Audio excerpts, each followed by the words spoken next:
Bonsoir à toutes et tous.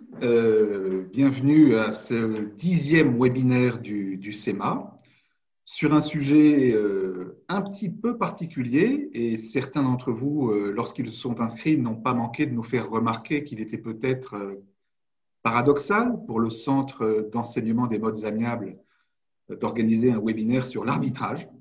C'est une des problématiques de notre intervention de ce soir. Et je pense que nous en sortirons à l'issue de ce webinaire avec des idées qui seront mieux fixées sur l'articulation de l'arbitrage par rapport à la médiation. Vous êtes 150 inscrits ce soir et nous vous remercions de nous rejoindre toujours aussi nombreux pour ces webinaires. Comme d'habitude, nous vous remercions de bien vouloir nous envoyer un message pour nous indiquer de quelle ville ou de quel pays peut-être vous nous regardez.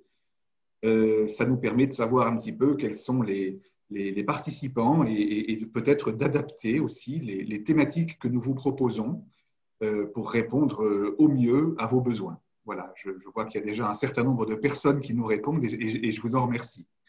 Nous allons essayer, lors de ce webinaire de ce soir, quelque chose de nouveau. Comme vous êtes très nombreux et même de plus en plus nombreux à nous suivre, il est toujours un petit peu difficile de vous proposer de poser des questions en direct. Ce soir, d'un commun accord avec Olivier Cuperlier, on va peut-être s'y essayer. Et ce que nous vous proposons, c'est, si vous souhaitez poser une question écrite, question qui sera relayée par mes soins. Alors, encore une fois, nous ne pourrons pas prendre toutes les questions et on vous prie de nous en excuser. Mais si vous souhaitez que la question soit relayée par mes soins auprès d'Olivier Cuperlier, posez-la sur la fonction chat, le petit rectangle qui se trouve en bas de votre écran. Si vous souhaitez qu'une question puisse être posée en direct, et si vous souhaitez intervenir, apparaître à l'écran, alors on vous propose de privilégier la fonction Q&R, questions et réponses. Et si nous en avons le temps, si les choses se passent de la meilleure façon possible, alors on vous proposera d'intervenir en direct et vous pourrez poser votre question de vive voix à Olivier Cuperlier. J'en profite en attendant que tout le monde nous rejoigne. Nous sommes pour l'instant une quarantaine de participants seulement par rapport aux 150 inscrits. J'en profite donc pour vous indiquer que notre prochain webinaire se tiendra le 10 avril prochain. Ce sera le 11e webinaire du CEMA. Il sera consacré à l'écoute de l'enfant en médiation. Et nous accueillerons une invitée prestigieuse à cette occasion. Il s'agira de Lorraine Filion. Lorraine Filion est médiatrice familiale au Québec. Elle a été pendant très longtemps chef du service d'expertise psychosociale et de médiation familiale des centres de jeunesse de Montréal auprès de la Cour supérieure du Québec. Et Lorraine Filion dialoguera avec Anne-Marion de Cailleux, que celles et ceux d'entre vous qui nous suivent depuis le début connaissent, puisque Anne-Marion de Cailleux était intervenue déjà sur une problématique connexe, le dialogue entre parents et adolescents. C'est un webinaire que nous avions organisé au mois d'octobre. Et bien évidemment, ici, on aura quelque chose de plus spécifique sur les enfants et plus axé sur la médiation familiale. Voilà, je me permets de rappeler aux personnes qui nous rejoignent que vous aurez ce soir la possibilité, à l'occasion de ce 10e webinaire, de poser des questions en direct, si vous le souhaitez. Donc, si vous souhaitez encore une fois que la question soit relayée par mes soins, privilégiez plutôt la fonction chat et nous essayons de sélectionner les meilleures questions et celles auxquelles il n'a pas été répondu fût-ce de façon indirecte depuis le début de la séance. Si vous souhaitez avoir la possibilité d'apparaître et de poser votre question en direct à Olivier Cuperlier, nous vous demanderons alors de privilégier la fonction Q et R et on tâchera de vous faire apparaître. Alors, ce que nous vous demandons bien évidemment, c'est que si vous faites ce choix de poser une question en direct sur la fonction Q et R, c'est de rester en ligne de façon à ce que lorsque la parole vous sera donnée, on n'ait pas un écran vide, bien évidemment. Voilà. On va peut-être, nous sommes maintenant une cinquantaine de participants en ligne. Ce que nous avons souhaité d'un commun accord avec Hélène Toumier, notre secrétaire générale, qui est toujours à la manœuvre, et c'est l'occasion pour moi de la remercier parce qu'elle est d'un concours extrêmement précieux pour l'organisation de ces webinaires, d'un commun accord également avec Catherine Emmanuel, qui est directrice pédagogique du CEMA, et avec Olivier Cuperlier, qui est notre invité de ce jour. Nous avons souhaité essayer de commencer le plus près possible de 18 heures, de ne pas attendre trop longtemps pour ne pas pénaliser les personnes qui sont à l'heure. Comment introduire ce thème de l'arbitrage? Comme vous le savez, il existe un certain nombre de centres de médiation et d'arbitrage. La question qu'on peut se poser, c'est est-ce que cela procède d'un mélange des genres qui est préjudiciable à la préservation de l'essence de chacune des deux pratiques qui divergent quand même un petit peu l'une de l'autre, ou est-ce que ce sont des notions complémentaires et est-ce que ce sont là des pratiques complémentaires avec une association de ces pratiques bien comprises dans l'intérêt des justiciables? La deuxième question qui se pose à tous, c'est est-ce que c'est bien le rôle du CEMA, Centre d'enseignement des modes amiables, de s'intéresser et, nous l'espérons, de vous intéresser à l'arbitrage? Et puis, on va essayer de mieux connaître ce que c'est que l'arbitrage et de voir comment on peut articuler médiation et arbitrage. Traditionnellement, lorsqu'on comprend le A de l'acronyme MARD comme amiable, il est plutôt d'usage d'en exclure l'arbitrage, mais lorsque l'on comprend le A de l'acronyme MARD comme alternatif, il est plutôt d'usage d'y inclure l'arbitrage. Sans préjuger des conclusions que nous pourrons tirer de notre intervention de ce soir, l'intérêt de ce webinaire est de comprendre comment, dans cette vision d'un continuum des modes de résolution, on peut apprécier les atouts respectifs de la médiation et de l'arbitrage. On va essayer de comprendre avec notre invité ce que sont les domaines d'application prépondérants de l'arbitrage et voir de quelle manière peut-être arbitrage et médiation peuvent être articulés l'un à l'autre. Alors, avant de nous interroger sur ces différents points, il faut mettre à jour nos connaissances sur l'arbitrage, qui est souvent insuffisamment connu du plus grand nombre d'entre nous. Parfois, l'arbitrage défraie la chronique au travers de quelques affaires retentissantes. On aura peut-être l'occasion d'en dire un mot tout à l'heure. Et pour mettre à jour nos connaissances sur l'arbitrage, nous accueillons ce soir Olivier Cuperlier. Alors, Olivier, merci d'avoir répondu à notre invitation. Merci. Tu es avocat au barreau de Paris depuis 1996, spécialisé en contentieux des affaires, essentiellement les contrats internationaux, les litiges post-acquisition, les contentieux dans le domaine de la construction. Tu t'intéresses depuis longtemps tout à la fois à l'arbitrage et à la médiation, que tu enseignes et que tu pratiques en France et en Afrique. C'est cette triple casquette, je dirais, d'avocat, de médiateur et d'arbitre qui nous a donné à considérer que tu étais la personne tout à fait indiquée pour pouvoir intervenir lors de ce 10e webinaire du CEMA. Tu es membre du Centre de médiation et d'arbitrage de la Chambre de commerce de Paris, le CMAP, de l'Association des médiateurs européens, l'AME. Tu figures sur la liste des arbitres du CMAP et également de divers centres en Afrique. Peut-être auras-tu l'occasion de nous donner quelques indications sur ce que c'est que la pratique de l'arbitrage en Afrique. Tu interviens également dans un certain nombre de colloques sur l'arbitrage et la médiation et tu as déjà publié plusieurs articles sur ce sujet. C'est dire l'expertise dont tu disposes pour nous éclairer ce soir. Alors, en une simple question peut-être pour introduire ce sujet, qu'est-ce que l'arbitrage? Merci Bertrand pour cette introduction et merci à toi ainsi qu'à Catherine Emmanuel pour votre invitation. Je suis absolument ravi de parler de l'arbitrage devant le CEMA et peut-être de dissiper un certain nombre de malentendus ou d'idées reçues sur ce qu'est l'arbitrage et sur ce qu'il n'est pas.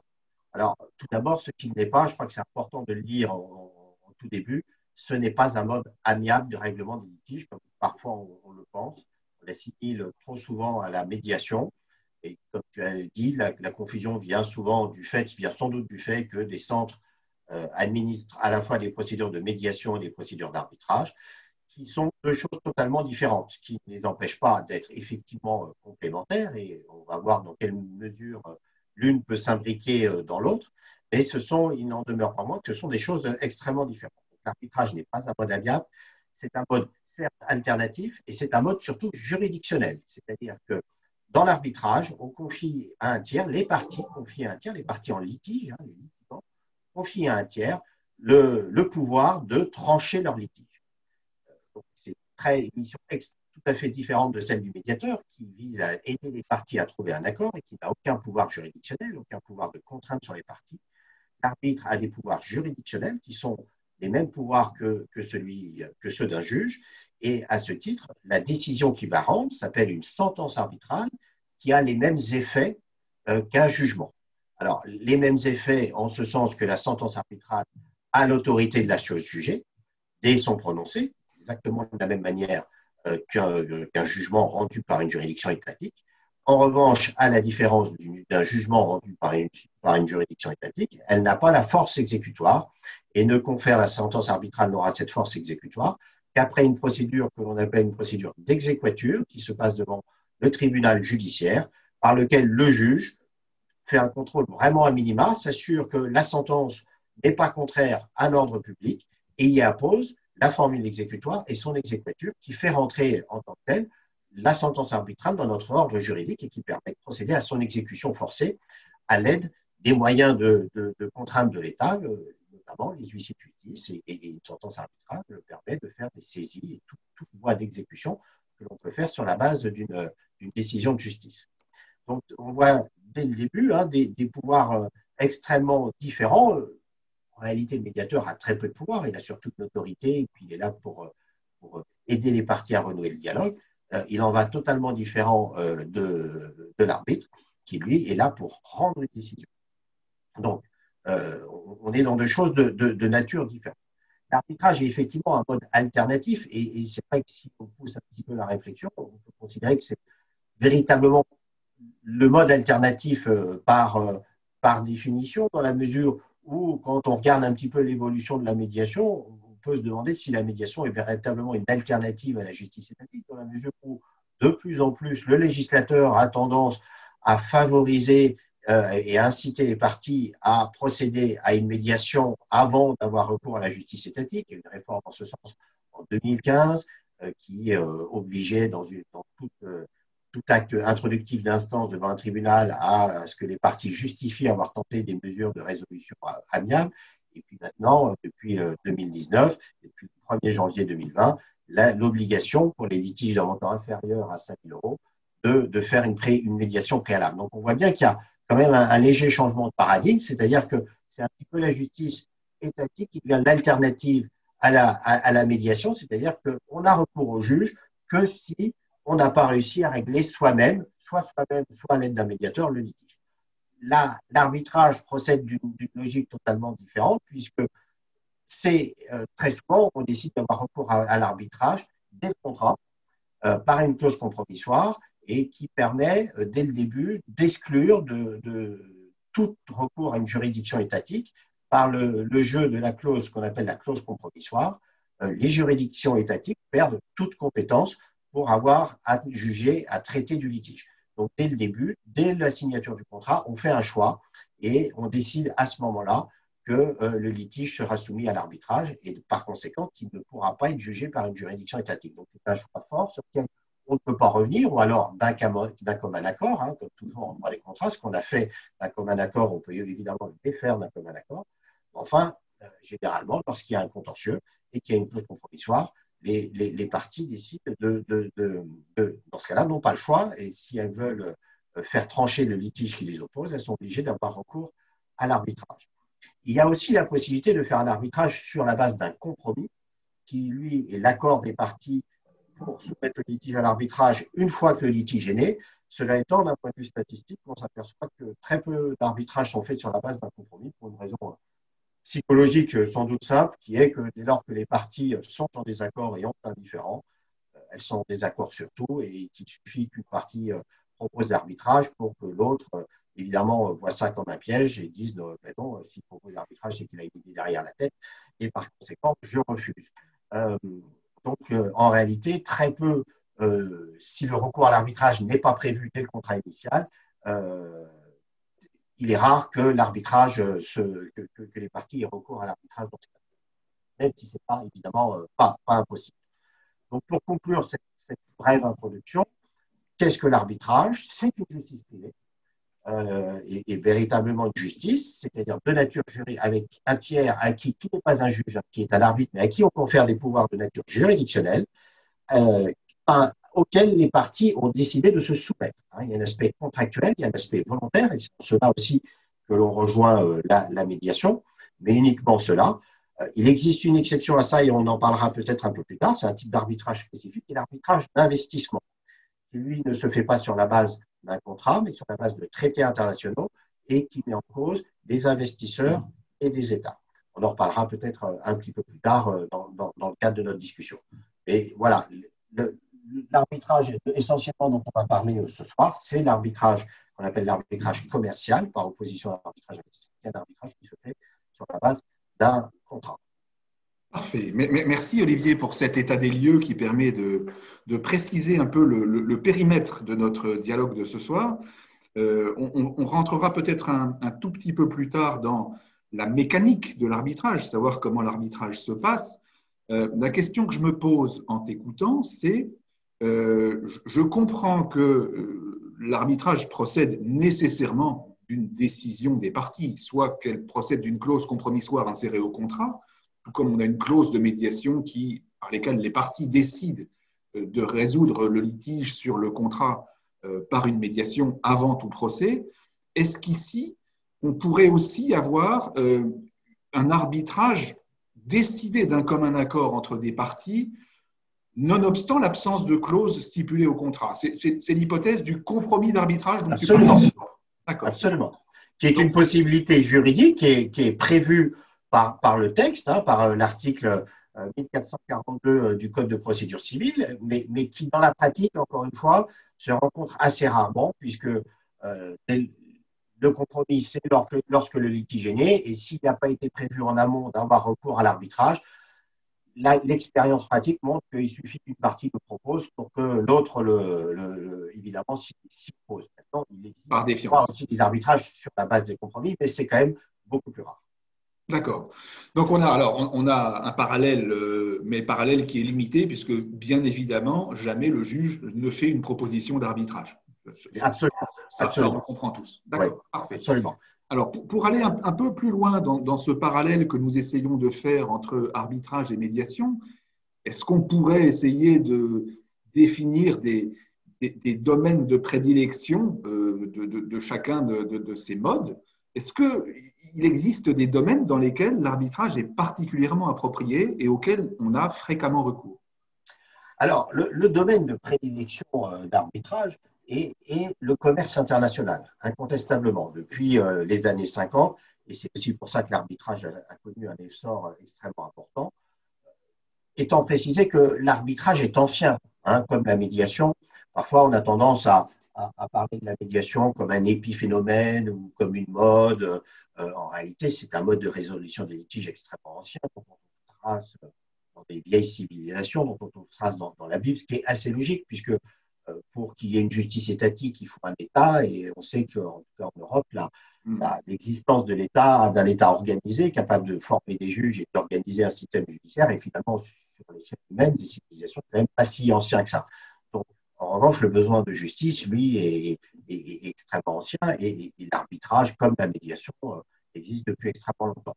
Ça a longtemps été un mode de résolution assez confidentiel et qui a connu son essor dans les années 50, effectivement, après la guerre, avec le développement du commerce international.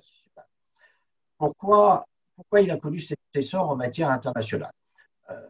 Tout simplement, il répond aux besoins de la pratique. Si on prend un exemple assez simple d'une entreprise française ou allemande qui veut construire, qui remporte un marché public en Iran ou en Ouzbékistan et qui donc a à conclure un contrat avec l'Iran ou l'Ouzbékistan. On peut assez facilement comprendre que, compte tenu des enjeux, les investissements qui sont faits par l'entreprise internationale, encore une fois, qu'elle soit française, allemande, belge, peu importe, en cas de litige, elle ne souhaite pas nécessairement se retrouver devant des juridictions iraniennes ou ouzbèques dont on peut douter de l'indépendance, dont on peut douter de la compétence. On peut aussi comprendre que l'État ouzbek et l'État iranien n'aient pas non plus envie de se retrouver devant une juridiction pour des raisons de souveraineté, hein, et puis pour des raisons aussi similaires. Il n'ait pas envie de se retrouver devant le tribunal de commerce de Paris ou de Düsseldorf. Et donc, le seul moyen qu'on a trouvé pour régler ça, c'était d'avoir recours à l'arbitrage qui permet de fixer le siège du tribunal arbitral dans un territoire qui peut être tout à fait neutre, qui peut être, dans le cas qui nous concerne, ni la France, ni l'Iran, mais pourquoi pas la Suisse, la Belgique, les États-Unis, l'Angleterre, c'est-à-dire un lieu qui ne soit pas le lieu des deux parties. Parce que lorsqu'on choisit un tribunal, nécessairement, on choisit un certain nombre de choses qui sont incontournables. C'est-à-dire que le choix d'un tribunal emporte le choix d'une langue, hein, nécessairement. Les choses changent un petit peu, puisque maintenant, devant le tribunal de Paris, il y a la chambre internationale du tribunal de Paris où on peut faire des observations en anglais, mais enfin, dans la plupart des juridictions, on plaide dans la langue nationale. La procédure se déroulera dans la langue nationale, selon les règles de procédure nationale, ce qui peut créer aussi une forme de déséquilibre entre les deux parties, hein, puisqu'on peut penser que la partie française se sentira quasi moins à l'aise de plaider en Ouzbékistan, en ouzbek, selon une procédure ouzbek. Ça a aussi encore des conséquences sur le droit. C'est plus difficile de faire appliquer un droit étranger, en l'occurrence le droit français, s'il y avait lieu à des juridictions étrangères telles que l'Iran ou l'Ouzbékistan. Donc là aussi, l'arbitrage est apparu assez rapidement en l'absence d'un tribunal international. On aurait pu imaginer la création d'un tribunal commercial international, un petit peu comme il existe une cour de justice internationale dont l'objectif est de régler les différends entre les États.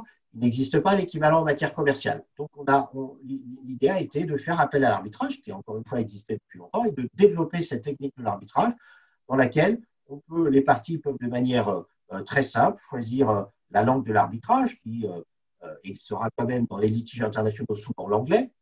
Ça évite d'avoir à choisir entre le français ou le farsi ou l'ouzbek, qui sera le droit qui peut être le droit d'une des deux parties ou le droit d'aucune des deux parties, qui peut permettre de choisir un siège et des règles de procédure qui peuvent emprunter à la common law comme à la civil law, qui permet aux parties de décider leur procédure et que chacun se retrouve devant un tribunal qui a des règles hybridées d'une certaine manière et dans laquelle chaque partie s'y retrouve. L'intérêt aussi, c'est que dans un tribunal arbitral, vous pouvez avoir, et souvent pour les litiges d'une certaine importance, vous avez plusieurs arbitres, et ça permet, on peut avoir des arbitres de plusieurs nationalités. Là, en l'occurrence, il peut y avoir un arbitre français, il peut y avoir un arbitre ouzbek ou iranien, qui eux-mêmes désigneront un troisième arbitre qui aura une nationalité tierce. Donc là aussi, chaque partie se sentira pas totalement en terre étrangère, puisque il y aura au moins un des trois arbitres, qui sera de sa propre culture juridique, et donc qui permet de se sentir quand même un peu plus en sécurité que dans un tribunal totalement étranger, avec des juges qui ont la nationalité de la partie à laquelle on est confronté. Donc, il y a un aspect d'indépendance, de neutralité qui rassure les parties et qui est apparu assez rapidement, hein, encore une fois, comme le mode idéal de règlement des litiges du commerce international. Et d'ailleurs, la Cour de cassation, assez rapidement, dans les années 50-60, par plusieurs décisions, considéré qu'effectivement, il fallait considérer l'arbitrage comme le mode usuel de règlement des litiges du commerce international.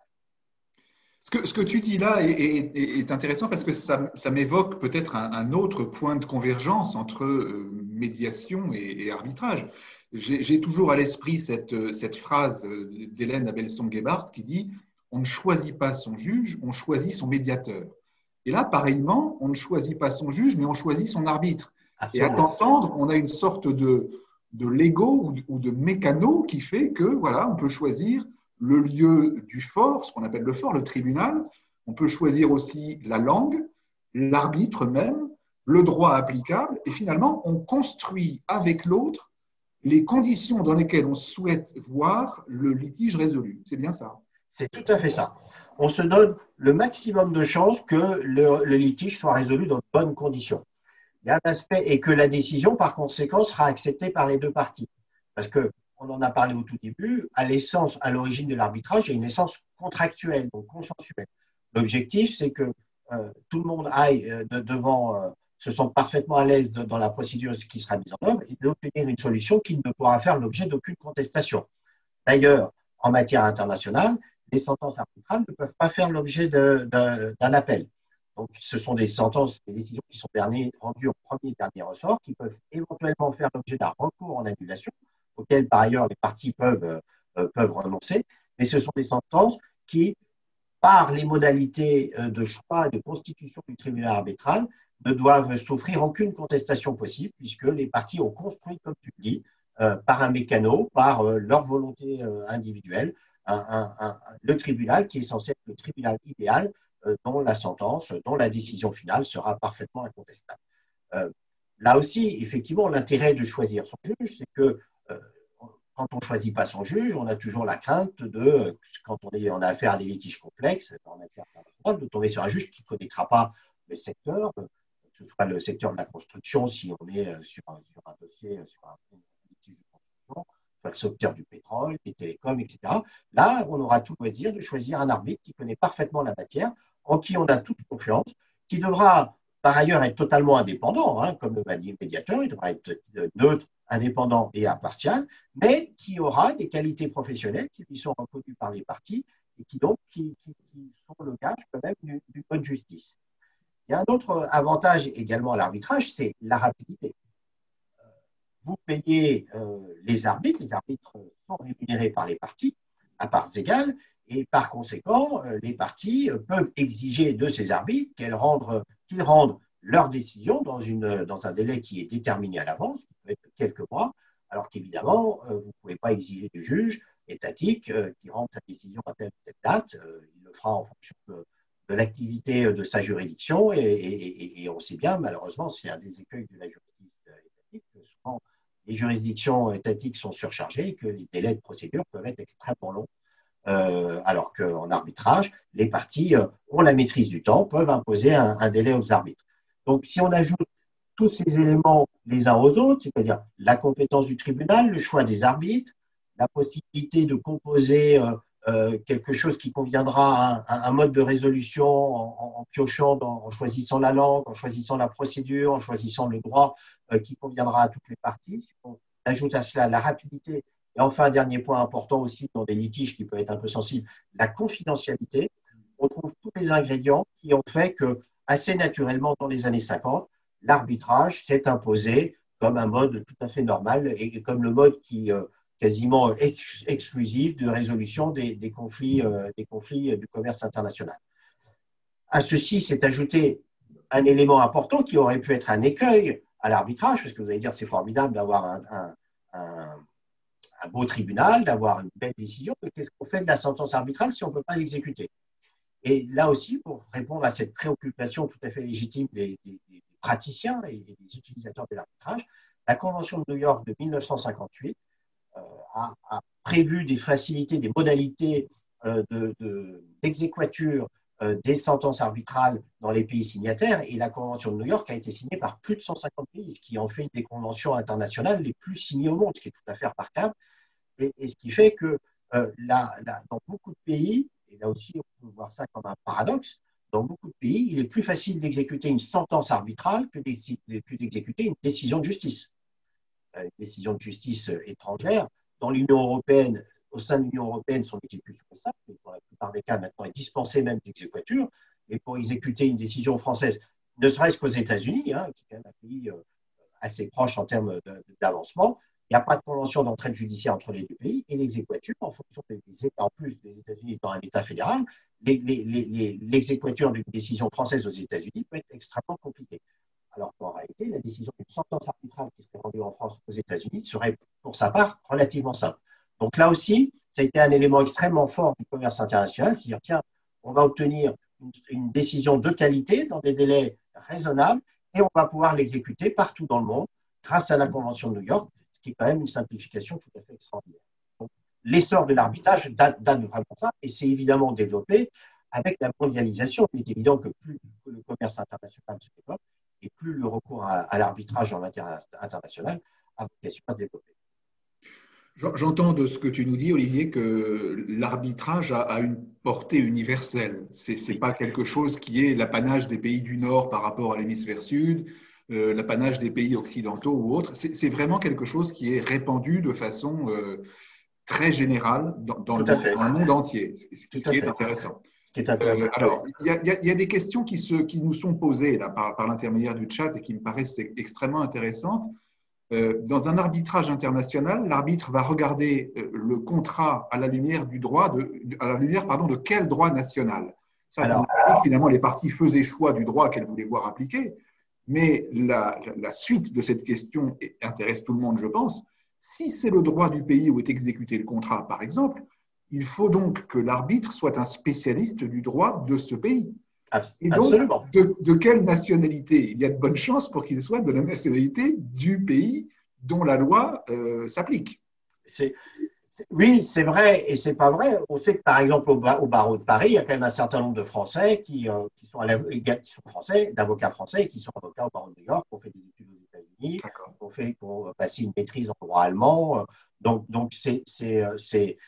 on trouve quand même de plus en plus d'arbitres qui maîtrisent plusieurs systèmes juridiques. Mais c'est vrai que un Français a plutôt vocation à mieux maîtriser le système de la loi française qu'un étranger. Cela étant, dans un panel arbitral de plusieurs arbitres, on n'a pas nécessairement des arbitres, tous les arbitres ne connaissent pas nécessairement le droit étranger. On juge quand même beaucoup sur les faits et sur le contrat. C'est-à-dire que le contrat prévoit un certain nombre de stipulations. Et là aussi, le droit des contrats n'est peut-être pas universel, mais enfin, on sait à peu près ce qu'est un manquement contractuel et dans à peu près tous les pays du monde, avoir un retard dans la construction d'un aéroport ou de n'importe quel ouvrage est un manquement contractuel. Donc, tu vois, il y a quand même beaucoup de similitudes. Alors après, il peut être sanctionné de manière différente selon divers systèmes juridiques. Enfin, les grands principes du droit des contrats internationaux sont quand même les mêmes.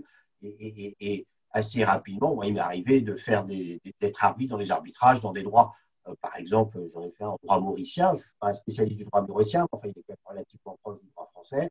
Il peut y avoir des influences de common law. Et globalement, on s'y retrouve quand même assez facilement. D'accord. Alors, de tous les exemples que tu nous as cités, on retient, et c'est très compréhensible, que l'arbitrage a une place privilégiée dans les relations d'affaires internationales. Ça m'amène à te poser deux autres questions. La première, est-ce que l'arbitrage trouve sa place dans des domaines autres que les relations d'affaires, par exemple un contrat de travail ou enfin, autre chose que des relations entre entreprises commerciales? Et puis, il y a une question qui nous est posée également sur le chat. Pour des contrats nationaux, quelle est la fréquence de l'arbitrage? Est-ce que l'arbitrage a encore sa place dans des contrats de droit français entre deux entreprises françaises, par exemple? Alors, c'est une bonne question, effectivement. Les avantages dont je te parlais à l'instant ont apparu aussi intéressants en matière de litige interne. C'est-à-dire que tout le monde a envie d'une justice, de choisir son juge, d'avoir une justice plus rapide, rendue par des arbitres compétents et qu'on a rigoureusement sélectionnés. Donc, les opérateurs du commerce international se sont dit pourquoi pas aussi faire appel à l'arbitrage lorsqu'on a des litiges franco-français ou germano-allemands. Et donc, l'arbitrage s'est aussi développé en matière purement interne.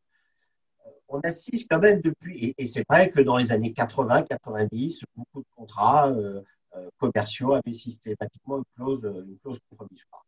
On assiste quand même depuis quelque temps à un léger reflux en matière interne, lié au fait quand même que l'arbitrage a un coût.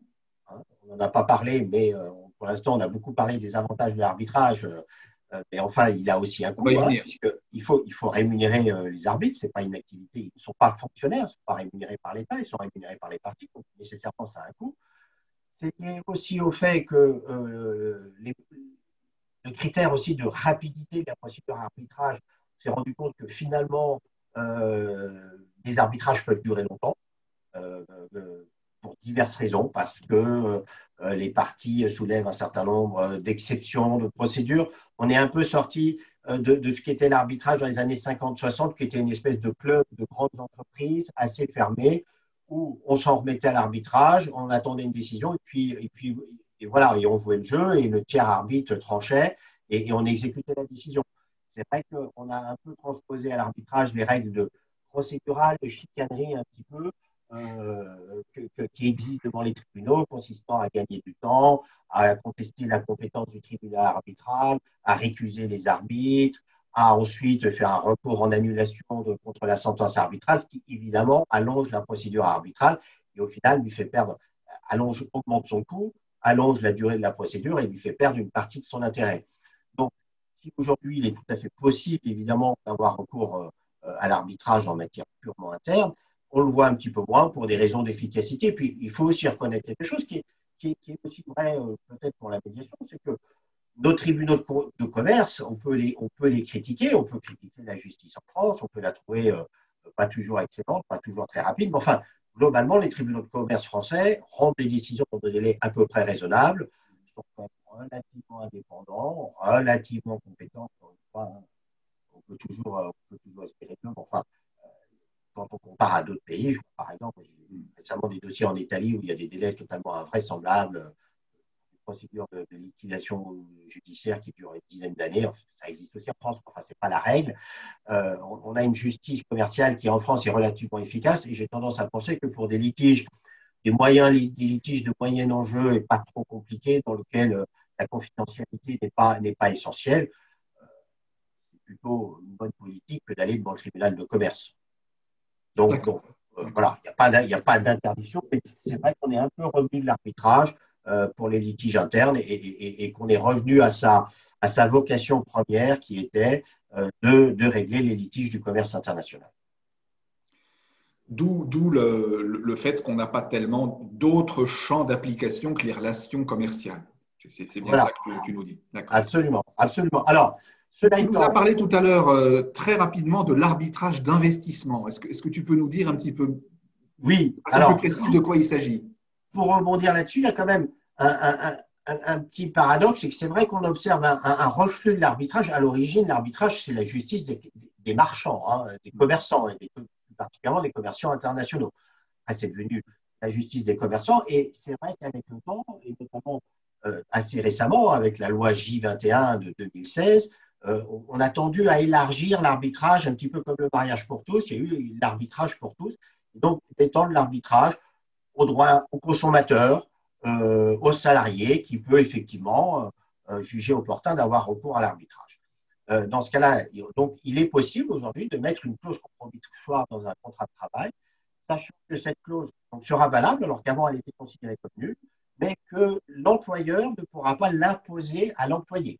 C'est-à-dire qu'au moment où le conflit surviendra, l'employé pourra dire il y a une clause compromissoire, certes, mais je ne peux pas, pour des raisons qui m'appartiennent, je ne veux pas avoir recours à l'arbitrage, je préfère aller devant le Conseil des prud'hommes.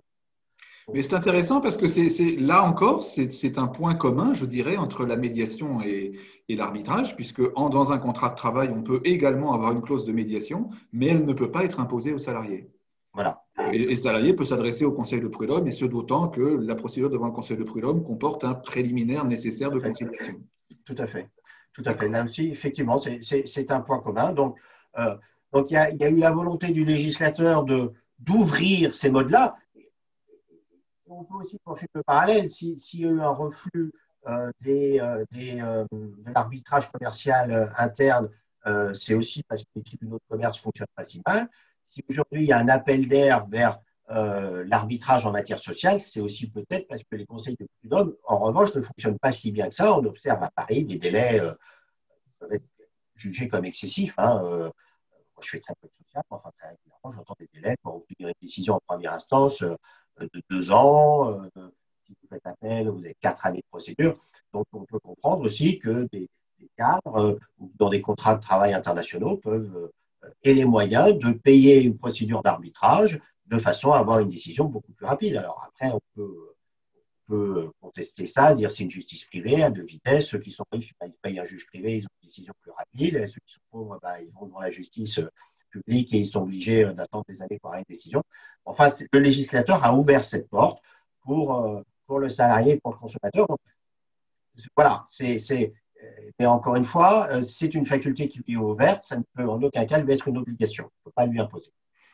Alors, Alors, depuis le début de notre échange, Olivier, je m'amuse à pointer les convergences, les divergences entre médiation et arbitrage, parce que je trouve que c'est un exercice intéressant. J'ai noté parmi les convergences le souci d'avoir un tiers qui soit neutre, indépendant et impartial. Hein. On tout à retrouve fait. là dans les fondamentaux de l'arbitrage des fondamentaux communs à ceux de la médiation, la rapidité, la confidentialité. Tu nous as parlé de la Convention de New York de 58 pour pouvoir rendre exécutoire dans n'importe quel pays signataire les sentences arbitrales prononcées.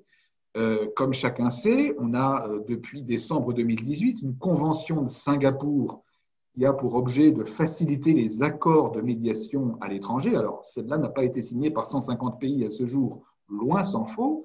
Mais est-ce qu'on peut voir là une autre convergence entre médiation et arbitrage, ou est-ce que je commettrais un contresens en disant cela?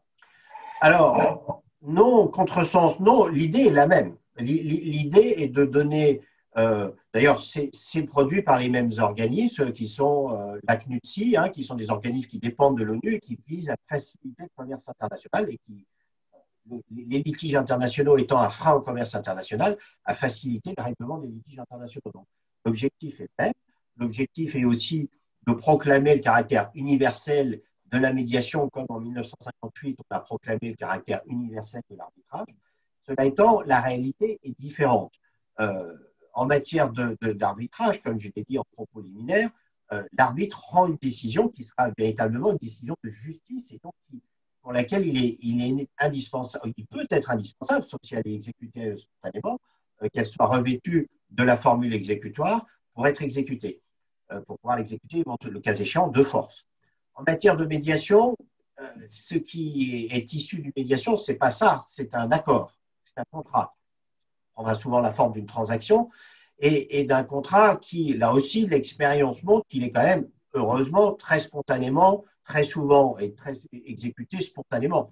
Les parties qui ont fait appel à un médiateur et qui ont trouvé un accord, généralement, 9 fois sur 10, exécutent l'accord de médiation sans que cet accord donne lieu à un nouveau contentieux et refasse éventuellement une médiation ou une procédure judiciaire.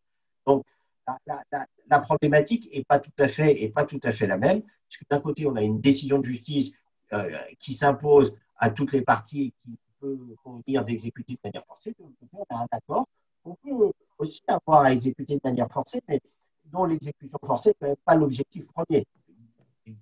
Encore une fois, si on fait un accord, si on fait une médiation, c'est pour avoir un accord consensuel, gagnant-gagnant, qui convienne à tout le monde et qui sera exécuté spontanément. Donc, je ne dis pas que la Convention de Singapour n'a pas d'utilité, mais elle aura évidemment, elle ne s'insère pas dans la même philosophie ni dans le même cadre. Et je ne sais pas si, quand on analyse, on voit que c'est un petit peu complexe, avec parfois des préoccupations qui sont proches de celles de l'arbitrage, alors que les enjeux, de mon point de vue, ne sont quand même pas tout à fait les mêmes. Alors, je vois passer là sur le chat une remarque qui est plus un avis exprimé par l'une des personnes qui est parmi nous aujourd'hui qu'une question, mais je crois que c'est intéressant et je pense que tu ne pourras qu'y souscrire. On nous dit que le recours à l'arbitrage dans un pays sécurise les investisseurs. Oui. C'est très exactement le propos que tu nous tenais en disant que finalement, c'était l'assurance d'avoir la mise en œuvre d'une solution qui ne soit pas inéquitable au regard d'une des parties. Exactement. L'assurance de ne pas se retrouver devant un juge étranger qui ne présenterait pas toutes les garanties de compétence et d'indépendance.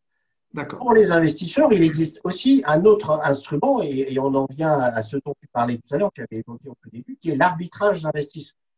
C'est-à-dire que là aussi, on voit que le droit est aussi un instrument de la politique internationale et du développement du commerce international pour favoriser l'investissement qui s'est développé mondialement à la faveur de la mondialisation. De plus en plus d'États ont signé ce qu'on appelle des traités bilatéraux d'investissement. C'est-à-dire que entre la France et les États-Unis garantissent aux investisseurs français qui sont traités de manière équitable et à l'inverse, l'État français garantit aux investisseurs américains qui sont traités de manière équitable, c'est-à-dire qu'il n'y aura pas de barrière à l'entrée, que si jamais ils faisaient l'objet d'une expropriation, ils seraient justement indemnisés. Enfin, chaque traité prévoit un certain nombre de garanties en faveur des investisseurs. Là aussi, l'investisseur français qui investit aux États-Unis, il n'a pas forcément envie de se retrouver devant le tribunal. Il a un procès à faire contre l'État américain pour une raison diverse, parce qu'il considère avoir été lésé dans son investissement. Il n'a pas forcément envie de se retrouver devant le tribunal de New York ou du Michigan ou autre, et réciproquement.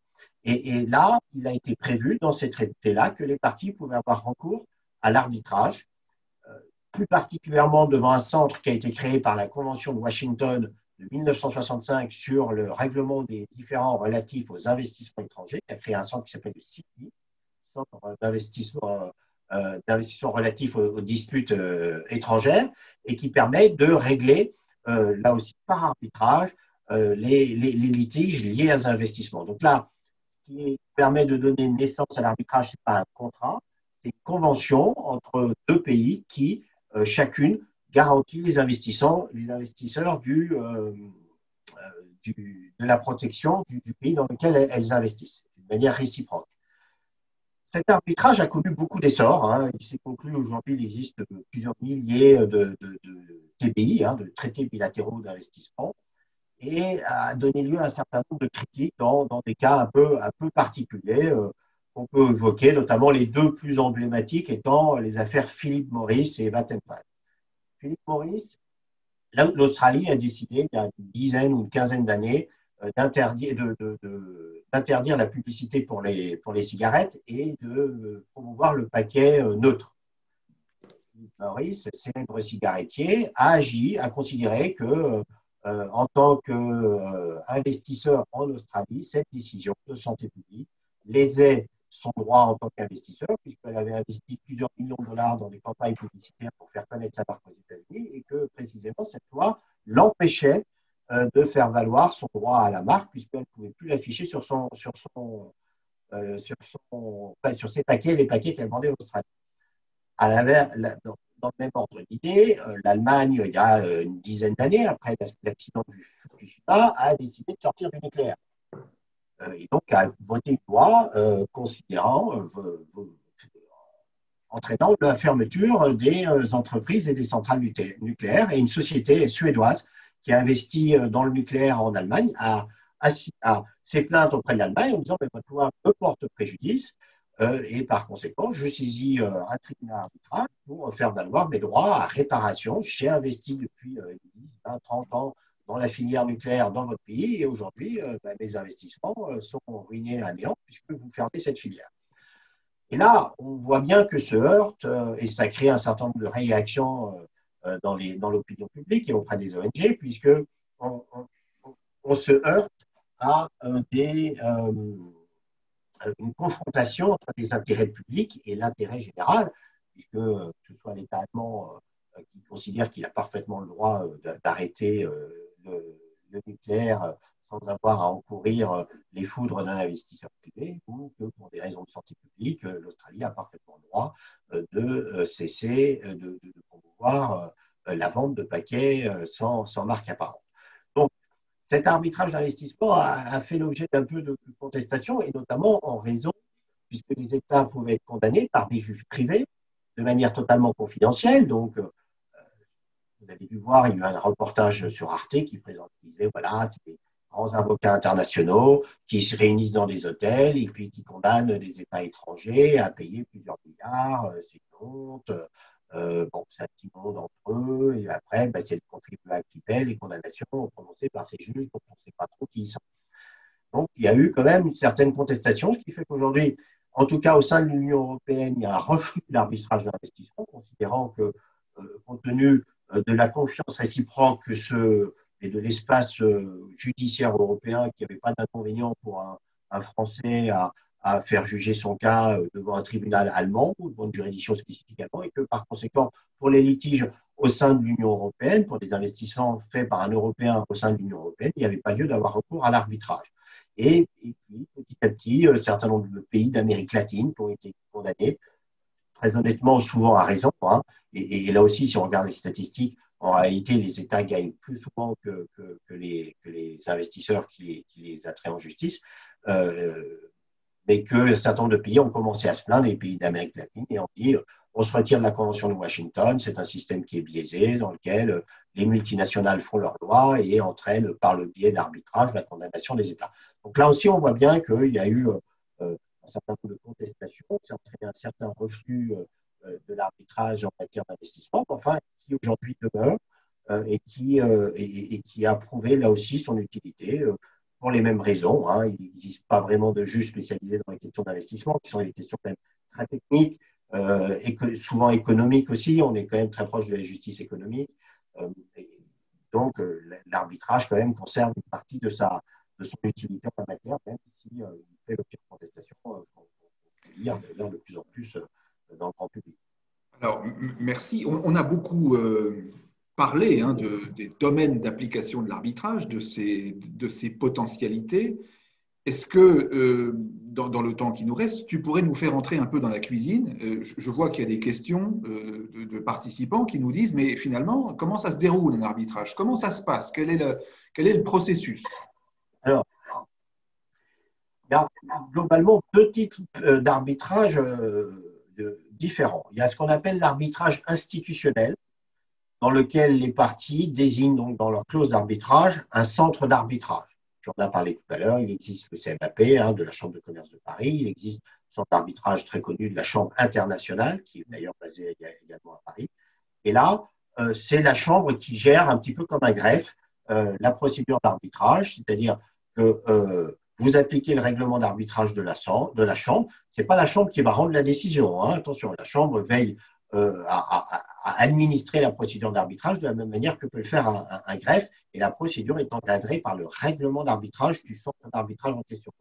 Certaines sécurités, elle peut vous proposer des arbitres si vous ne savez pas qu'il y a des listes d'arbitres. Donc, ça vous donne un certain nombre d'indications sur la manière dont conduire l'arbitrage. Et pour les utilisateurs peut-être un peu plus expérimentés de l'arbitrage, il y a ce qu'on appelle l'arbitrage ad hoc qui se déroule en dehors de tout centre, où c'est le tribunal arbitral qui gère intégralement la procédure d'arbitrage, qui crée lui-même son propre règlement d'arbitrage et qui fixe lui-même ses propres règles de procédure si les parties les ont fixées de manière qui sont souvent incomplètes. Donc, on a ces deux types d'arbitrage. Dans les deux cas, que vous soyez dans le cas d'un arbitrage institutionnel ou ad hoc, dans les deux cas, chaque partie doit avoir le droit de désigner son arbitre. Alors, de deux choses l'une, soit les parties ont considéré que, compte tenu de l'enjeu du litige, l'arbitrage se ferait avec un arbitre unique. Bon, évidemment, un arbitre, ça coûte moins cher que 3 arbitres pour limiter les coûts. Et soit elles se mettent d'accord sur le nom d'un arbitre, il n'y a pas de problème, mais là encore, lorsqu'il y a un conflit, on se rend compte qu'il suffit qu'une partie propose le nom d'un arbitre pour que l'autre se dise « Ah, mais si elle propose cet arbitre, c'est qu'elle a une idée derrière la tête, donc j'en veux pas, etc. » Donc, il y a souvent pas d'accord entre les parties sur le nom d'un arbitre. Donc, si vous êtes en matière d'arbitrage institutionnel, dans ce cas-là, c'est le centre d'arbitrage qui désignera l'arbitre en cas de désaccord des parties. Ou alors, si vous êtes dans le cadre d'un arbitrage ad hoc, et c'est un des avantages de l'arbitrage institutionnel, hein, c'est que vous gagnez du temps et c'est le centre qui connaît les arbitres et qui désignera l'arbitre tout à fait approprié en fonction de la nature de l'affaire, un spécialiste en droit de la construction si c'est le droit de la construction, un arbitre qui parle français, anglais, s'il y a des documents en français, en anglais, etc. Donc, il choisira en fonction de critères extrêmement précis. Ou alors, si vous êtes dans le cadre d'un arbitrage ad hoc, dans ce cas-là, vous serez obligé d'avoir recours au juge étatique, ce qu'on appelle le juge d'appui, qui désignera lui aussi un arbitre, le nom d'un arbitre sur lequel les arbitres n'ont pas pu se mettre d'accord. Ça, c'est dans l'hypothèse de l'arbitre unique. Dans l'hypothèse qui est lorsque l'enjeu du litige le justifie ou on considère qu'il faut un tribunal arbitral avec 3 arbitres, de façon à ce qu'il y ait une collégialité, qu'il y ait des débats, chaque partie, dans ce cas-là, désigne un arbitre qui, eux-mêmes, désigneront le président du tribunal arbitral. Et là aussi, avec la même possibilité, si les 2 arbitres désignés n'arrivaient pas à se mettre d'accord sur le nom d'un 3e arbitre, en matière d'arbitrage institutionnel, ce sera le centre qui désignera le 3e arbitre qui présidera le tribunal arbitral. En matière d'arbitrage ad hoc, ce sera le juge étatique qui désignera le 3e arbitre qui présidera le tribunal arbitral. D'accord. Alors, on a bien compris la différence entre arbitrage institutionnel d'une part, arbitrage ad hoc, tout ça a des règles communes et finalement, soit on adhère au processus qui a été préétabli par une chambre d'arbitrage, soit les parties conviennent entre elles de toute l'organisation de D'être dans le sur-mesure total. Voilà. Du sur-mesure total, c'est bien ça. Exactement. On entend parfois parler d'amiable compositeur. Est-ce que tu peux nous dire Oui. quelle est la différence entre un amiable compositeur et un arbitre? Alors là aussi, c'est peut-être aussi ce qui justifie ou ce qui explique la confusion entre l'arbitrage et la médiation. L'amiable compositeur est un arbitre. Donc, donc, en tant qu'arbitre, il dispose de pouvoirs juridictionnels et donc il rendra une décision de justice. Ce qui le distingue de l'arbitre qui n'est pas amiable compositeur, c'est que les parties lui ont donné le pouvoir de statuer en équité. C'est-à-dire qu'elles lui ont donné le pouvoir d'appliquer la règle de droit, mais de vérifier que l'application de la règle de droit ne heurtera pas l'équité et, si tel était le cas, de modifier sa sentence de façon à ce que sa sentence soit considérée conforme à ce qu'il considère être l'équité. Ce qui est d'ailleurs quelque chose qu'on oublie, que le juge étatique peut également faire. L'article 12 du Code de procédure civile, jamais utilisé et souvent totalement inconnu, 12, je crois, alinéa 4, prévoit que les parties peuvent donner au juge étatique le pouvoir de statuer en équité, ce qu'on fait jamais. C'est sans doute un reliquat de révolutionnaire. On se souvient de cet adage Dieu nous préserve de l'équité des tribunaux. Effectivement, l'équité, le droit, on sait à peu près ce que c'est, et encore, on peut en avoir des interprétations différentes. L'équité, parfois, on se livre, on donne encore un peu plus de pouvoir à son juge en fonction de sa considération d'équité. Mais il est vrai qu'en matière d'arbitrage, l'équité a pris une place qui est quand même assez importante et il a toujours existé des arbitrages en équité, donc, dans lesquels on a conféré, on a donné au juge le pouvoir de statuer en amiable compositeur. Et dès lors qu'on lui donne le pouvoir, c'est l'obligation pour lui de s'assurer que la sentence qui rentre est conforme à l'équité, c'est-à-dire à son sens de l'équité. L'équité n'étant pas une valeur gravée dans le marbre et là, n'étant pas nécessairement universelle. Chacun, en fonction des cultures, peut avoir une vision un petit peu différente de l'équité. Alors, puisque tu parles de l'équité avec laquelle l'arbitre peut s'acquitter de sa mission, et peut-être de la subjectivité avec laquelle il peut faire usage de cette notion d'équité, il me vient une question tout naturellement. Qui sont ces arbitres? Et peut-être peux-tu nous dire si, pour être arbitre, il faut forcément être d'une formation juridique? Alors, pas forcément. Il n'y a pas de diplôme d'arbitre. C'est pas une profession en tant que telle, et n'importe qui peut être désigné arbitre, à condition, encore une fois, de justifier de son indépendance, de sa neutralité et de son impartialité. Donc, il n'existe pas de prérequis particuliers pour être arbitre. Et l'arbitre peut tout à fait ne pas être juriste. J'ai participé à des arbitrages dans lesquels un des arbitres était expert comptable, puisque en matière, c'était un litige post-acquisition de parts sociales. Évidemment, les questions comptables sont prépondérantes pour évaluer la valeur de la société, la valeur des parts sociales. Et une des parties avait jugé utile, et ce n'était pas forcément une mauvaise idée, bien au contraire, avait jugé utile de désigner un arbitre expert comptable. Vous pouvez avoir des arbitres architectes, vous pouvez avoir des arbitres ingénieurs. Et c'est aussi une des richesses de l'arbitrage, c'est que de prévoir un panel d'arbitres avec des univers différents, des sensibilités différentes, des connaissances techniques évidemment différentes.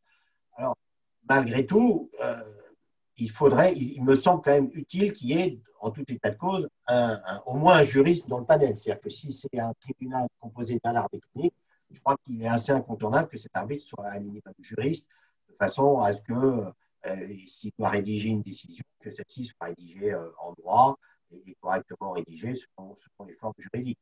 Mais dans un tribunal arbitral composé de 3 arbitres, dès lors qu'il y a un juriste, les 2 autres peuvent être tout à fait provenir d'horizons différents et ne pas avoir nécessairement de qualification juridique. J'y vois une nouvelle convergence avec la médiation, puisque parfois, quand on a la désignation d'un binôme de comédiateurs, on peut s'attacher à ce qu'il y ait un juriste et puis un non-juriste pour avoir des approches qui soient un petit peu différentes de la problématique évoquée. Par exemple, sur une problématique, vous parlez tout à l'heure de marché de construction, on pourrait très bien imaginer un maître d'œuvre, un entrepreneur qui ait une expérience des opérations de construction comparable à celle qui fait l'objet du différend. Tout Et à on fait. peut donc avoir là une autre convergence entre arbitrage et médiation. Tout à fait. Tout à fait. Il y a une question qu'on n'a pas abordée, elle a été esquissée tout à l'heure. L'arbitrage n'a pas toujours bonne presse parce qu'on le considère comme coûteux. Alors, je vais poser la question qui fâche. Ça coûte combien l'arbitrage? Alors, il n'y a pas de règle parce que l'arbitrage, le coût de l'arbitrage dépendra en matière ad hoc, il est livré fixement, il est livré, pardon, librement en fonction d'un accord entre les arbitres et les parties, comme en matière de médiation. Donc, les coûts peuvent varier en fonction de la difficulté du litige, des qualités attendues de l'arbitre, si on exige qu'il maîtrise plusieurs droits, qu'il maîtrise plusieurs langues, etc. Mais c'est vrai que l'élément essentiel quand même de fixation des honoraires de l'arbitre sont l'enjeu du litige et sa difficulté. En matière d'arbitrage institutionnel, l'instance prévoit des barèmes. Très, très simplement, et là, j'ai sous les yeux le barème du CMAP, où pour un montant allant, un litige d'un montant entre 0 et 250 000 euros, le coût, il y a des frais administratifs qui sont de 1 800 euros, et le montant maximum pour un arbitre unique est de 20 000 euros, et le montant maximum pour 3 arbitres sera de 45 000 euros. Voilà, donc bon, ça a un coût, on voit qu'il n'est pas, négligeable, mais il n'est pas non plus excessif. Et pour un litige allant de 1 million à 5 millions, pour un arbitre unique, le coût sera de 60, maximum, encore une fois, de 60 000 euros, et pour un arbitre unique, et pour 3 arbitres, 155 000 euros.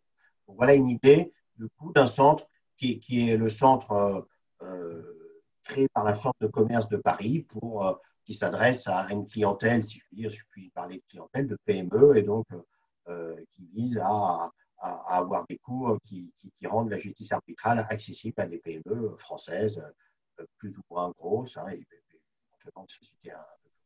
Donc voilà un petit peu la fourchette, mais c'est vrai que le critère le plus déterminant est l'intérêt des sommes en jeu, et c'est souvent sur la base de des sommes en jeu que les honoraires de l'arbitrage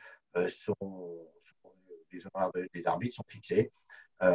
Donc, d'où quand même l'intérêt de faire de l'arbitrage pour des montants qui soient quand même un minimum substantiels, voilà, de façon à ce que le jeu en vaille la chandelle.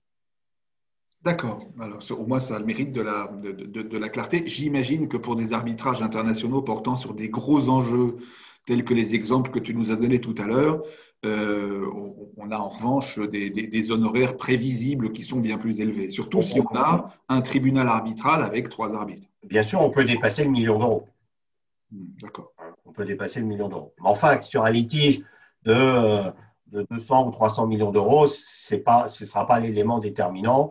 Et voilà, les parties en question sont prêts à dépenser 1 million d'euros pour, encore une fois, bénéficier des avantages de l'arbitrage que j'ai évoqué tout à l'heure, qui sont la rapidité, la fiabilité, la sécurité juridique. Quand il y a des enjeux de cette nature-là, j'ai envie de dire, on n'est pas à 1 million d'euros près, et on considère que, voilà, sachant que le million d'euros est divisé entre les deux parties, hein, et par conséquent, ça fait partie des dépenses normales, de façon à s'assurer d'un traitement du litige équitable et de bonne qualité dans de bonnes conditions. D'accord. Je fais un tout petit retour en arrière, mais c'est pour suivre le fil du chat où je vois passer un certain nombre de remarques intéressantes. On nous dit, alors c'est posé sous forme interrogative, mais je crois qu'on peut répondre d'emblée, ce sont donc les arbitres qui rédigent la sentence. Oui, ça, tu nous as expliqué que ce sont bien les arbitres qui sont les rédacteurs. Et du coup, là, on a une différence assez flagrante entre arbitrage et médiation, puisque depuis tout à l'heure, on s'exerce à faire ce jeu des ressemblances et différences entre ces deux modes alternatifs. Dans une médiation, ça n'est pas le médiateur qui rédige l'accord, jamais. Et donc là, on a quelque chose qui est assez radicalement différent, qui explique aussi qu'on peut être parfaitement médiateur sans avoir aucune formation de juriste. Alors que tu disais que pour être arbitre, certes, tous les arbitres ne sont pas juristes, mais dans un collège arbitral, il est bon qu'il y ait un juriste, justement parce qu'ils doivent rédiger la sentence. Tout à fait, tout à fait. Donc là, on a quand même une différence assez marquée entre les deux processus. Hein. C'est bien qu'on puisse l'identifier de façon aussi claire. Tout à fait. Est-ce qu'on pourrait essayer de synthétiser, maintenant qu'on a compris un petit peu mieux comment ça fonctionne, synthétiser un petit peu ce que nous nous sommes dit? Finalement, l'arbitrage, pourquoi faire? Alors, pourquoi faire? C'est une bonne question. Je pense qu'en matière internationale, il conserve toute son utilité et encore une fois, sauf à ce que une institution internationale crée un centre de règlement des litiges commerciaux, qui serait sans doute un petit peu compliqué, voilà, mais pourquoi pas. Pour l'instant, on n'a pas trouvé mieux pour permettre aux parties de trouver un siège totalement indépendant, déconnecté des intérêts des uns et des autres, dans lesquels chacun puisse parler sa langue, dans lesquels on puisse se mettre d'accord sur un mode de procédure, etc., etc. Donc en matière internationale, il a toute son utilité. En matière purement interne, et dans un cas, dans la perspective française, hein, j'ai tendance à penser qu'il en a moins, encore une fois, parce que moi, mon expérience personnelle m'amène à penser que les tribunaux de commerce fonctionnent quand même plutôt bien. D'ailleurs, j'ajoute que les juges consulaires ne sont pas forcément juristes. Hein, c'est pas, il y a aussi une spécificité, de même que les conseillers prud'homaux. C'est pas une spécifique parce que ça peut faire hurler les gens, dire parfois c'est quand même invraisemblable que des gens non juristes rendent des décisions de justice.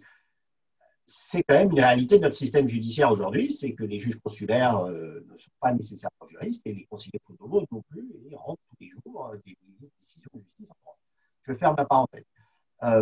Donc aujourd'hui, avoir recours à l'arbitrage en matière interne peut se justifier dans des contentieux extrêmement confidentiels, où là, évidemment, on ne veut pas les audiences devant le tribunal de commerce ou dans les autres juridictions, sauf en matière familiale, qui sont publiques. Hein, donc, on ne veut pas ébruiter un conflit et donc on veut qu'il soit traité de manière discrète et confidentielle. Donc là, l'arbitrage présente tout son intérêt. Le deuxième intérêt, c'est aussi la technicité du litige. C'est-à-dire que si vous êtes sur un litige dans des domaines extrêmement particuliers, tels que, je ne sais rien, le forage en eau profonde, avec des questions juridiques extrêmement techniques, ou sur des questions de nouvelles technologies, où la jurisprudence n'est pas très claire, où il y a finalement assez peu de juges qui connaissent véritablement les questions liées à Internet ou des nouvelles technologies, ça peut aussi avoir intérêt d'avoir recours à un tribunal arbitral, de façon à aussi d'avoir affaire à des vrais spécialistes. Mais sur des questions assez classiques, de droit civil, de droit de la construction, de droit immobilier, qui sont quand même assez balisés, assez connus, j'ai tendance à penser que le tribunal judiciaire ou le tribunal de commerce peuvent tout à fait faire l'affaire dans des délais à peu près raisonnables. Alors là aussi, si l'urgence est quelque chose d'extrêmement important pour les parties, là aussi, l'arbitrage peut retrouver tout son intérêt, puisqu'il permettra là aussi sans doute d'obtenir une décision dans des délais un petit peu plus rapides, avec les réserves que j'émettais tout à l'heure. C'est-à-dire que ça suppose aussi que les deux parties jouent un minimum le jeu et qu'il n'y ait pas une partie qui fasse une destruction systématique, qui récuse un arbitre en disant qu'il n'est pas indépendant, qui fasse un recours dilatoire contre la sentence arbitrale, etc., etc. Voilà. Donc, vraiment, oui, en matière internationale, oui, sans discussion, je pense qu'aujourd'hui, on n'a pas mieux. En matière interne, de manière un peu plus circonspecte, en fonction de certains critères et en fonction de la nature du litige et de la complexité du litige. Alors, par rapport à cette proposition que tu fais de la place de l'arbitrage, il y a une question intéressante de Madame Madjoub qui dit: est-ce que tu ne crois pas que la médiation commence à prendre une place importante au détriment de l'arbitrage? Et c'est vrai qu'à titre personnel, j'exerce tout comme toi la profession d'avocat à côté de la profession de médiateur, et j'ai quand même constaté que des entreprises nationales qui, il y a une vingtaine d'années, stipulaient des clauses compromissoires dans des contrats de droit interne, n'en stipulent plus aujourd'hui et les ont remplacées par des clauses de médiation. Donc, est-ce qu'on n'a pas une sorte d'effet, la médiation chasse l'arbitrage dans une certaine mesure, Tout à fait. C'est une réalité à laquelle on assiste.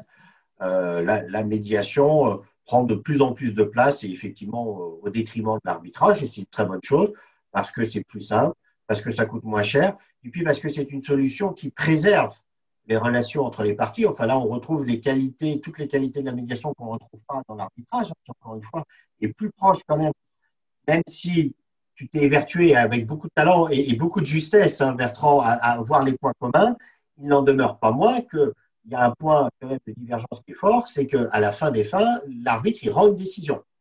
Et qu'à la fin des fins, il peut y avoir une personne contente et une personne mécontente, voire même deux personnes mécontentes. Hein. Il arrive que dans un litige, même celui qui gagne, ben, il n'est pas très content parce qu'il trouve que ça a pris trop de temps pour qu'il gagne et qu'il n'a pas assez gagné. Et évidemment, celui qui perd, il est mécontent. Donc, même dans un litige, on peut être dans le perdant-perdant.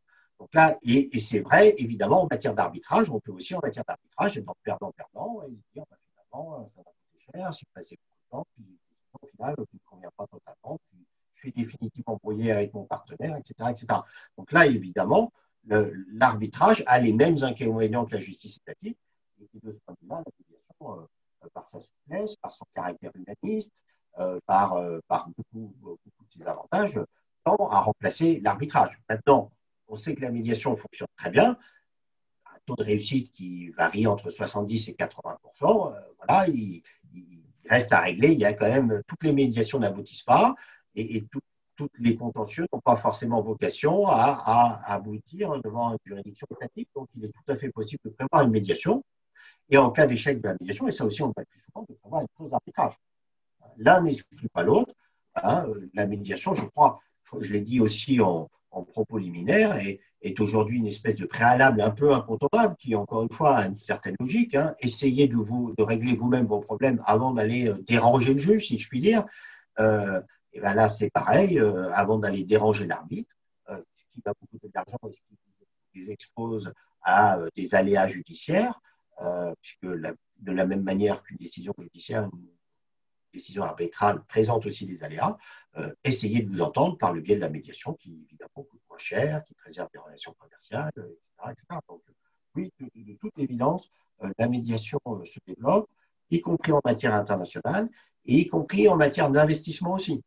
Il est tout à fait possible, en matière d'investissement, de trouver des accords avec les États qui peuvent dire, bon, c'est pas totalement insensé. Alors, ça peut choquer, on peut se dire, mais c'est scandaleux de réclamer de l'argent parce que le pays veut lutter contre le tabagisme, alors que c'est un motif supérieur de santé publique, enfin, ou contre l'énergie nucléaire, donc on peut penser que ça présente un certain nombre de risques. Enfin, ce n'est pas non plus totalement scandaleux que d'indemniser une société qui a investi, qu'on a fait venir pour faire du nucléaire, qui a investi beaucoup d'argent dans le nucléaire et à qui on dit du jour au lendemain, ben, on va arrêter le nucléaire en Allemagne. Donc, il faut aussi concilier les intérêts publics et les intérêts privés. Et cette conciliation, d'ailleurs, je crois que dans le dossier Vattenfall, j'ai cru lire quelque part que l'Allemagne et la société Vattenfall étaient arrivés à un accord cette semaine. Alors, je ne sais pas si ça qu'on fait dans le cadre d'une médiation ou pas. Enfin, voilà, il est tout possible d'avoir des accords négociés, des accords négociés dans le cadre de contentieux d'investissement entre les investisseurs et les États. Donc, la médiation a évidemment, de toute évidence, hein, vocation à se développer et sans doute à se développer au détriment de l'arbitrage. Il y a une autre question qui nous est posée et non sans malice, je crois que j'ai trouvé un autre point de ressemblance. Combien d'arbitres en France? Et comme je suis à peu près certain que tu ne pourras pas répondre à cette question, je serais tenté de dire que c'est également un point de ressemblance avec la médiation, puisqu'on ne sait pas non plus combien il y a de médiateurs en France à ce jour. C'est tout à fait. C'est impossible à le dire. Et puis, encore une fois, arbitre, c'est pas une profession. Donc, on peut être arbitre une fois dans sa vie parce qu'on nous a désigné arbitre et puis ne plus jamais l'être. Donc, il est impossible de répondre à cette question. Il n'y a pas de réponse. Malheureusement, je ne peux vraiment pas vous dire. Ce n'est pas de la mauvaise volonté, mais je ne peux pas vous dire. Alors, on a une des personnes qui participe à notre webinaire ce soir, qui est Karel Dio, qui, je crois, va nous rejoindre pour te poser une question en direct. Et en attendant qu'elle nous rejoigne, je serais tenté de te poser la question suivante. Toi qui es à la fois arbitre et médiateur, à partir de quels critères déciderais-tu, comme avocat, d'orienter ton client plutôt vers une médiation, plutôt vers un arbitrage ou plutôt vers une juridiction étatique? Alors, vers une médiation, je l'orienterai quasiment toujours vers une médiation pour commencer.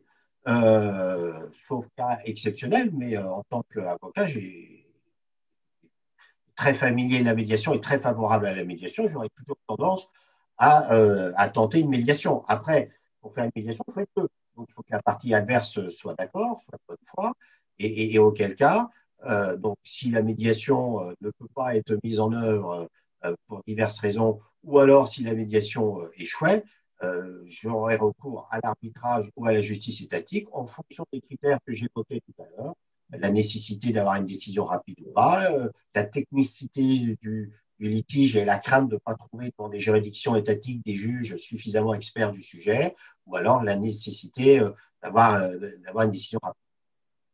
D'accord, merci. Bonsoir Karel, bienvenue. Voilà, vous avez branché votre son, parfait. Je crois que vous aviez une question à poser à Olivier.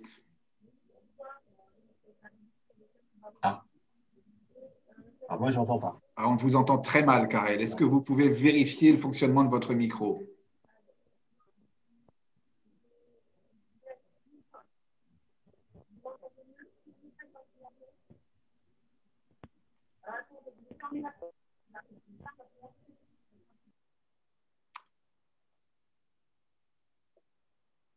Alors, en attendant que Karel arrive à faire fonctionner son micro, j'ai une autre question de Guylaine Guénezan qui nous dit: qu'en est-il de l'arbitrage dans le cas de contrats entre une administration et une entreprise commerciale étrangère? Est-ce que c'est possible? Si c'est possible, est-ce que c'est quelque chose qui se produit fréquemment et quelles sont les spécificités à respecter? Alors, oui, l'arbitrage pour une administration française dans le cadre de contrats internationaux est reconnu depuis longtemps. C'est un arrêt Galakis qui doit remonter à 1960, les années 60. Et c'est d'ailleurs parce que c'était effectivement, là aussi, comme en matière administrative, ce sont des intérêts publics, il y avait une certaine réticence dans un premier temps du juge que ces intérêts publics soient confiés non seulement pas au juge administratif, mais en plus à un arbitre. Donc, il y avait une certaine réticence. Mais assez rapidement, la Cour de cassation a dit non, puisque on est certes en matière publique, mais aussi en matière internationale.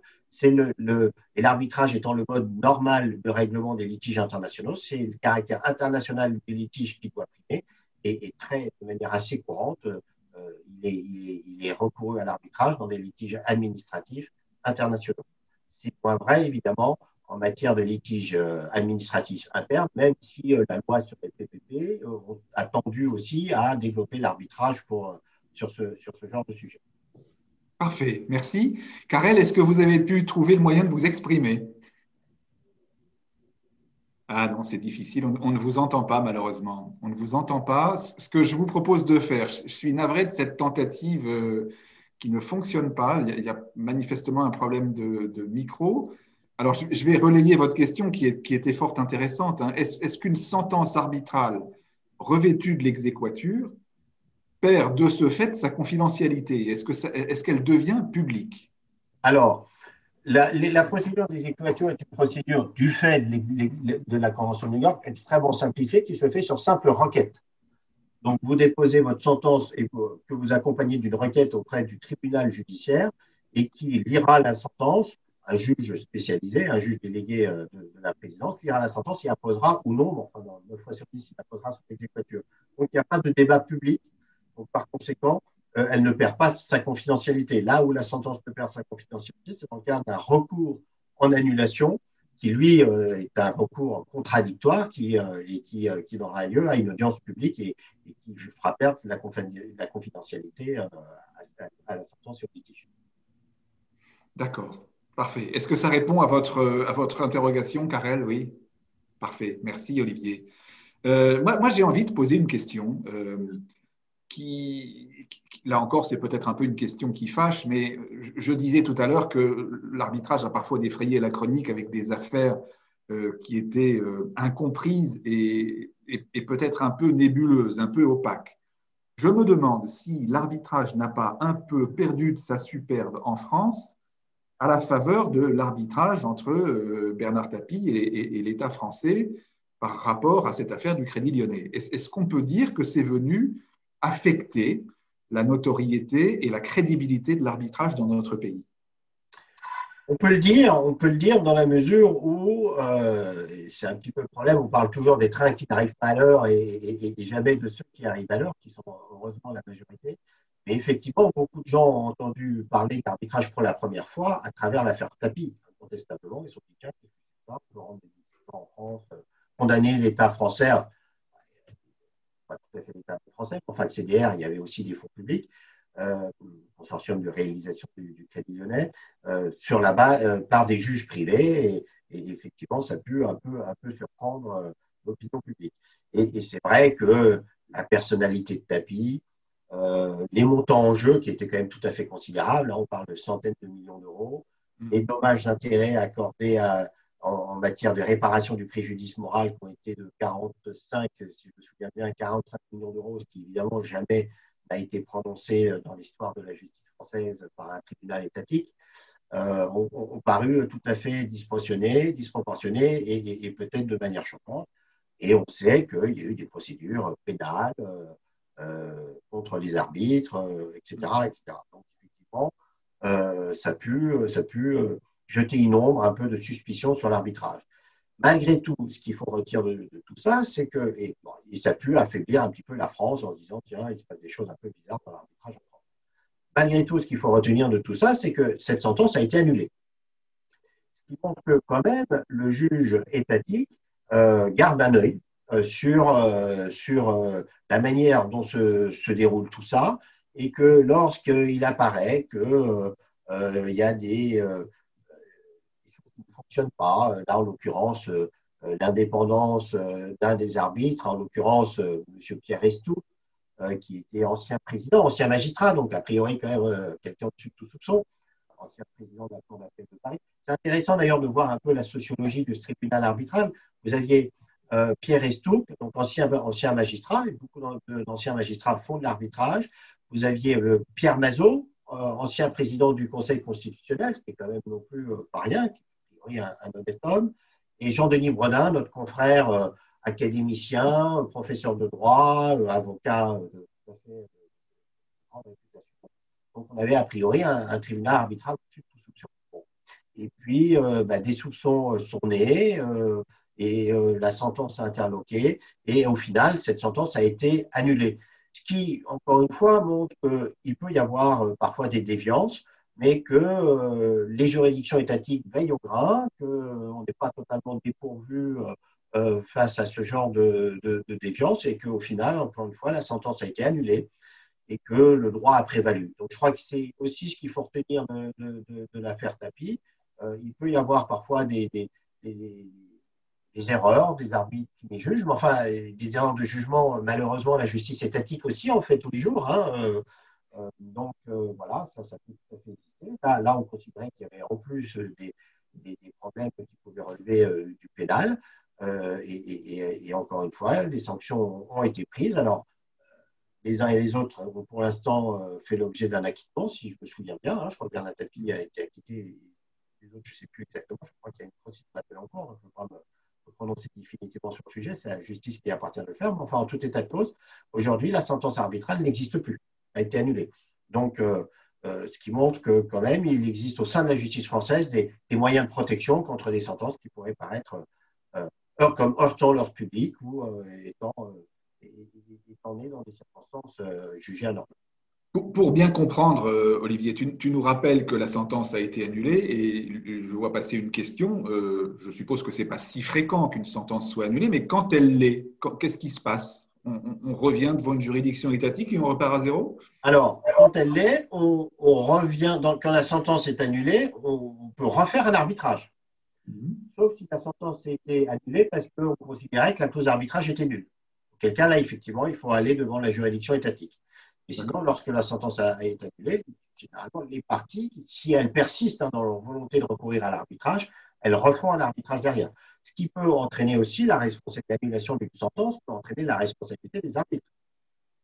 Ils sont censés, si la sentence a été annulée, la sentence ne peut pas être annulée pour n'importe quelle raison et elle ne peut pas être annulée parce qu'on considère que l'arbitre a mal jugé. Ça, ce serait dans le cadre d'une procédure d'appel qui n'est généralement pas possible, qui n'est pas du tout possible en matière d'arbitrage international et qui est possible en matière d'arbitrage interne que si l'appel a été expressément prévu.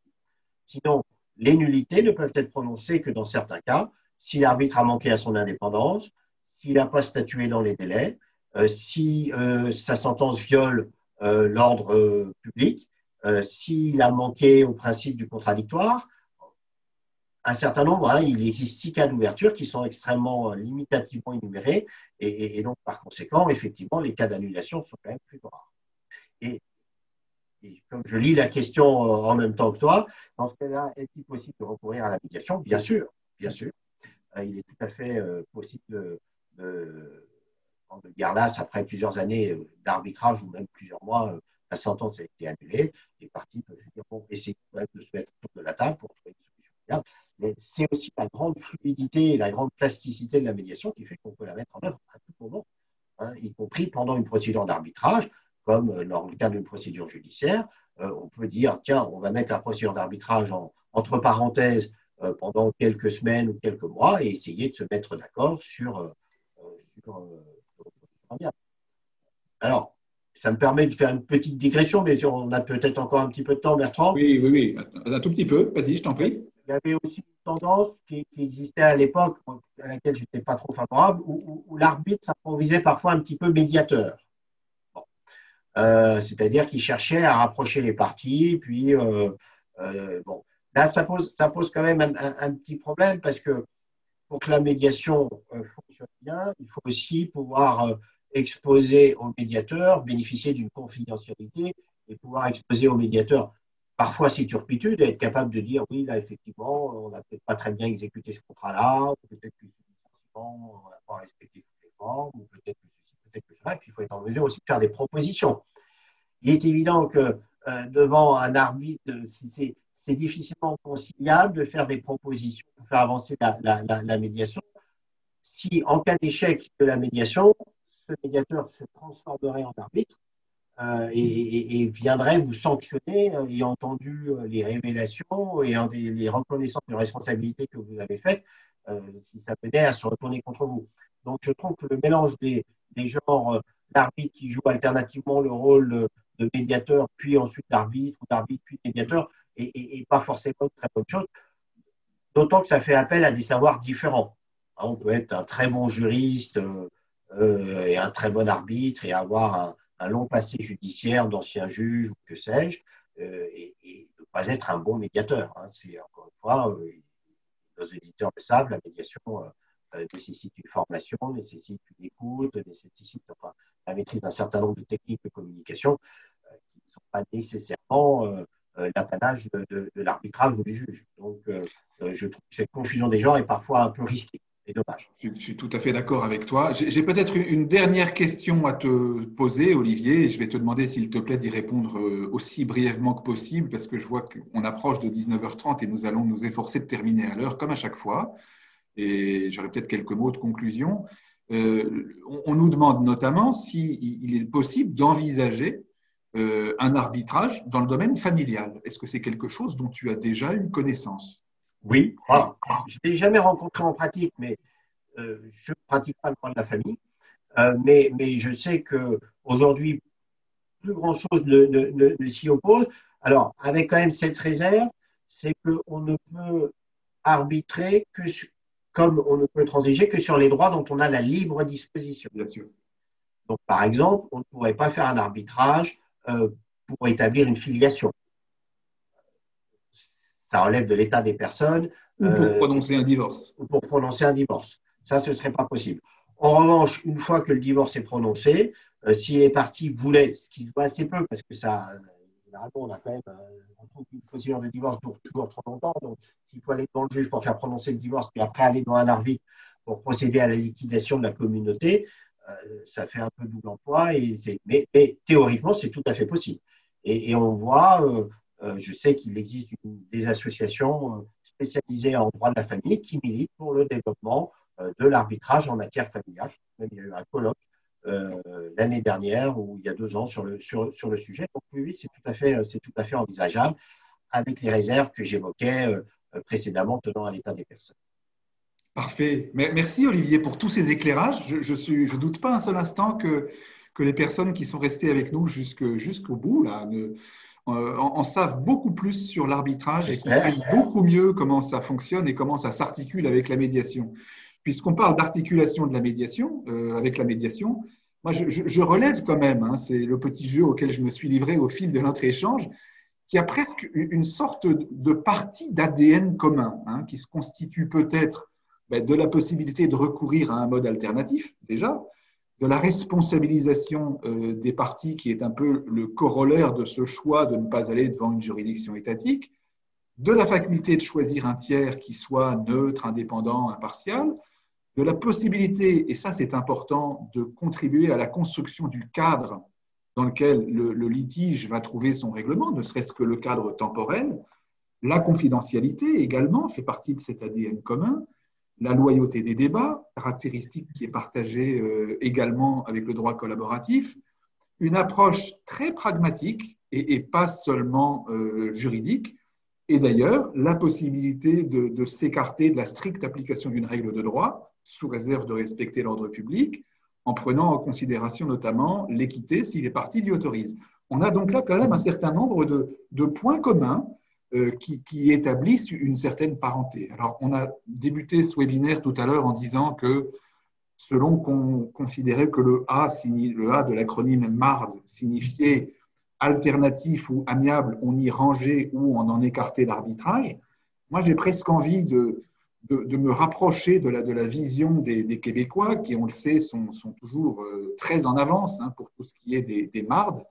Et je discutais un jour avec un médiateur québécois qui me disait « Mais maintenant, aujourd'hui, pour nous, le A de MARD, ça n'est plus ni alternatif ni amiable, mais c'est approprié ou adapté. » Voilà, c'est les modes appropriés de règlement des différends ou des conflits.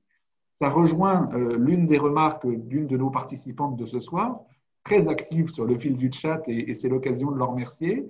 Il disait « Mais est-ce qu'il faut continuer à parler de règlement alternatif, de mode alternatif, alors que finalement, ces modes sont en train de prendre une importance telle que bientôt, le recours au juge deviendra presque l'exception à la règle. » C'est d'ailleurs ce que souhaitait Madame Chantal Arens, hein, aujourd'hui première présidente de la Cour de cassation, lorsqu'elle présidait la Cour d'appel de Paris. Elle appelait ce changement de paradigme de ses voeux, disant qu'elle souhaitait effectivement que le recours au juge devienne l'exception et qu'il soit plus naturel pour des parties qu'un conflit oppose de s'asseoir autour d'une table avec un tiers qui vienne les assister.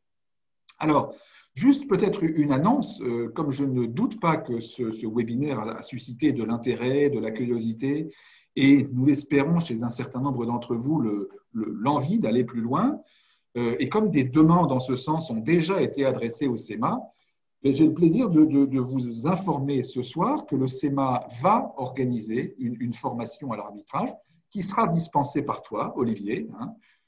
On va organiser ça dans le courant du 2e semestre. Les dates qui, a priori, sont retenues pour l'instant seraient une journée d'initiation à l'arbitrage, de sensibilisation, hein, le samedi 2 octobre. Et pour les personnes qui souhaitent aller plus loin et se former véritablement aux subtilités de l'arbitrage et pourquoi pas se trouver en situation d'être désigné arbitre et de pouvoir pratiquer l'arbitrage comme une activité professionnelle, 3 journées complémentaires, les vendredis 8, samedi 9 octobre, et puis ensuite, un mois plus tard, le samedi 6 novembre, une 3e journée d'approfondissement qui comportera une évaluation. Voilà. Donc, toutes les personnes qui sont intéressées par cette formation, n'hésitez pas à vous manifester auprès du CEMA. Bientôt, ces informations seront en ligne sur notre site, hein, cemafor.org. Et n'hésitez pas, si vous le souhaitez, à adresser un courriel dès à présent à l'adresse Semaphore, C-E-M-A-P-H-O-R-E-S, semaphore@gmail.com.